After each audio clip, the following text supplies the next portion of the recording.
បាទគុណជំសូមជម្រាបសួរដល់បងប្អូនជនជាតិទាំងអស់ទាំងក្នុងនិងក្រៅប្រទេសហើយសូមក្រាបថ្វាយបង្គំថេរានុថេរៈគ្រប់ព្រះអង្គក្នុងនិងក្រៅប្រទេសថ្ងៃនេះខ្ញុំបានមកចូលរួមទស្សនវិជ្ជាស្ដែងដែលប្រជាពលរដ្ឋកំពុងតែភៀសខ្លួនពីសឹកសង្គ្រាមដែលថៃបានបំពេញនិងបាញ់ប្រហារមកលើប្រទេសកម្ពុជាតាំងពីថ្ងៃទី7ខែធ្នូឆ្នាំ2025ហើយថ្ងៃនេះថ្ងៃទី8គឺថ្ងៃទី2ហើយដែលថៃបើកការវាយលុកជាច្រើនកន្លែងនៅក្នុងនេះមកដល់ម៉ោងនេះ11កន្លែងហើយតាំងពីព្រះវិហាររហូតមកជំនាញមកដល់ប៉ោយប៉ែតអញ្ចឹងឃើញថាថៃកំពុងតែបើកការវាយប្រហារមកលើប្រទេសកម្ពុជាហើយប្រជាពលរដ្ឋកំពុងតែភៀសខ្លួនចេញពីតំបន់ព្រំដែននិងតំបន់សមរភូមិមុខដែលមានការរងគ្រោះយ៉ាងខ្លាំងហើយប្រជាពលរដ្ឋបានភៀសសឹកចូលមកបណ្ដាហើយក៏នៅដល់ម៉ោងនេះមានវត្តច័ន្ទស៊ីនៅខាងមុខនោះក៏ទទួលជនភៀសសឹកហើយមកដល់វត្តនេះក៏បើកទទួលជនភៀសសឹកដែលមានម៉ោងនេះមានចន្លោះពី700-800គ្រួសារឡើងទៅ1000គ្រួសារហើយក្នុងចន្លោះនេះព្រោះប្រជាពលរដ្ឋកំពុងតែនិរទេសមកបណ្ដាអ្នកខ្លះមានទាំងបុតទៅបសោតបានមួយខែខ្លះទៅបសោតបានមួយថ្ងៃហើយខ្លះទៀត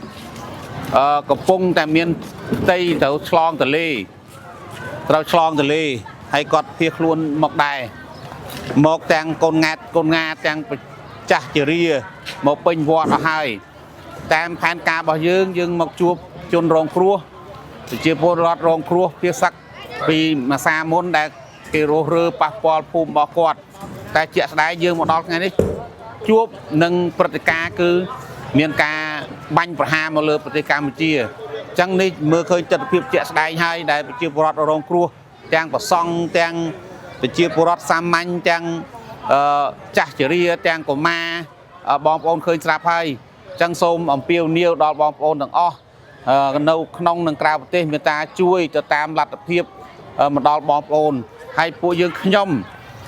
ក្នុងនាមខ្ញុំជាប្រជាពលរដ្ឋខ្មែរក្នុងនាមខ្ញុំជាអ្នកនយោបាយខ្ញុំបាទសូមធ្វើការស្កោលទោសដល់ការឈ្លានពានប្រដាប់អាវុធមកលើប្រទេសកម្ពុជាដែលថៃម្ដងហើយម្ដងទៀតបានរំលោភបទឈប់បាញ់មកលើប្រទេសកម្ពុជាហើយតែងតែបង្កអុកឡុកបាញ់ឆ្នាំពុលបង្ហោះយន្តហោះនិងធ្វើការអុកឡុកគ្រប់មធ្យោបាយមកលើប្រទេសកម្ពុជាមកលើកងទ័ពមកលើប្រជាជនស៊ីវិលដូចជាក់ស្ដែងថ្ងៃនេះប្រជាពលរដ្ឋរាប់ពាន់គ្រួសារបាននិរទេសគ្រប់ទីកន្លែងទាំងអស់ទៅតាមតំបន់រងគ្រោះទាំង11កន្លែងមានទាំងខាងព្រះវិហារជាដើមអញ្ចឹងក្នុងនាមខ្ញុំជាពលរដ្ឋម្នាក់ហើយក្នុងនាមខ្ញុំជាអ្នកនយោបាយសូមធ្វើការស្កោលទោសដល់ការឈ្លានពាននិងការធ្វើបាញ់ប្រហារមកលើប្រទេសកម្ពុជាធ្វើឲ្យប្រជាពលរដ្ឋជនស៊ីវិលស្លូតត្រង់រងគ្រោះជាអន្លើគ្រប់ទីកន្លែងទាំងអស់ម្យ៉ាងទៀតសូមធ្វើការអំពាវនាវដល់បងប្អូនខ្មែរដល់គ្រប់អ្នកនិន្នាការនយោបាយទាំងអស់មេត្តារួបរวมគ្នាជាកម្លាំងជួយដល់ប្រជាពលរដ្ឋរងគ្រោះជួយដល់សមរភូមិជួរមុខនិងជឿទុកចិត្តដល់លើរដ្ឋាភិបាលដែលខំពុះពៀគ្រប់ឧបសគ្គដើម្បីការពារប្រជាពលរដ្ឋការពារប្រទេសជាតិនិងធ្វើឲ្យខាងទាហានរបស់យើងធ្វើការវាយលុកនិងវាយបកនិងការពារព្រំដែនការពារប្រទេសជាតិការពារប្រជាពលរដ្ឋឲ្យបានមានសុវត្ថិភាពតាមដែលអាចធ្វើទៅបានហើយយើងសូមធ្វើការទុកចិត្តយ៉ាងមោះមុតទៅលើរាជរដ្ឋាភិបាលទៅលើសម្ដេចបវរធិបតីហ៊ុនម៉ាណែតដែលជានាយករដ្ឋមន្ត្រីហើយទុកចិត្តទៅលើសម្ដេចអគ្គមហាសេនាបតីតេជោហ៊ុនសែន